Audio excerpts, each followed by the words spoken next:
Mais adiante, essa parte aqui, só para rapidamente, múltiplos e submúltiplos é o que vai dar condição da gente compreender quando aparece aquele K, quando aparece aquele M, aquele G, que a gente, no nosso dia a dia, já está convencionado, já lida com esses termos.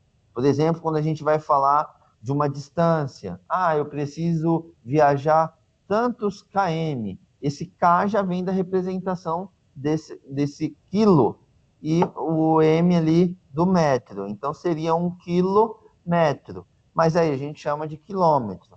Mas sai justamente daqui. Se a gente usa esse termo, por exemplo, essa aplicação para distância, então, nesse caso ali sendo o metro como sua unidade de medida, aí você imagina que aqui eu vou ter a unidade, ou seja, o metro, e aí quando eu ando para cá, eu vou ter, por exemplo, se eu estou falando de quilômetro, não confunda o M do metro com esse M aqui, tá? Não tem nada a ver.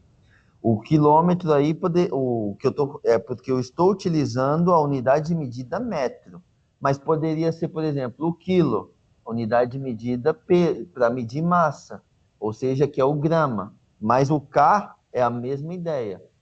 Quilograma, eu estou falando que justamente eu estou tendo 1000, eu estou colocando aqui, ó, se eu falo que eu tenho 1 quilograma, é a mesma coisa de eu falar que eu tenho 1000 gramas. Ou seja, só que em vez de falar o 1000 gramas, eu falo o quilo. O K representa, ó, 10 elevado a 3. O que isso representa? Que eu tenho 10 vezes 10 vezes 10. Ou seja, 3 vezes essa multiplicação aqui. Aqui é uma potência de base 10, onde eu vou ter a multiplicação dessa base, esse número de vezes aqui. Então, 10 vezes 10 vai dar 100, vezes 10 vai dar 1000. Então, o K representa o 1000. E assim sucessivamente. O mega representa aqui o milhão e o giga o bilhão. Beleza? Aqui ó, fica mais fácil de entender. Então, eu circulei as que nós mais utilizamos, principalmente em elétrica, esses termos são bem comuns.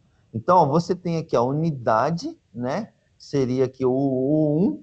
Aí você tem aqui o décimo, centésimo. Geralmente, em notação, a gente não utiliza tanto esses caras aqui. Vão ser mais os múltiplos aqui, no caso, de 3 em 3. Nota que eles vão, os mais utilizados, eles vão crescendo numa proporção, ó, de 3 em 3. Ó. Então, por exemplo, quando a gente vai subindo aqui para números muito grandes, a gente caminha para cima nessa tabela.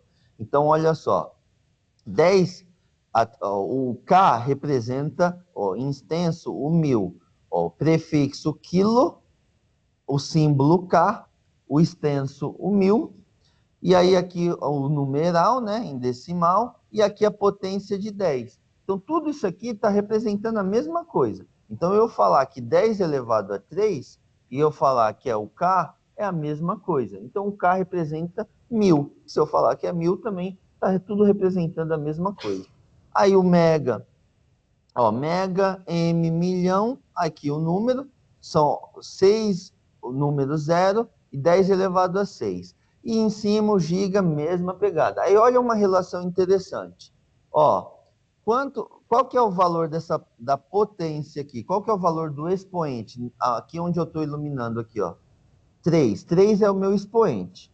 Então, olha quantos números zeros nós temos. 3.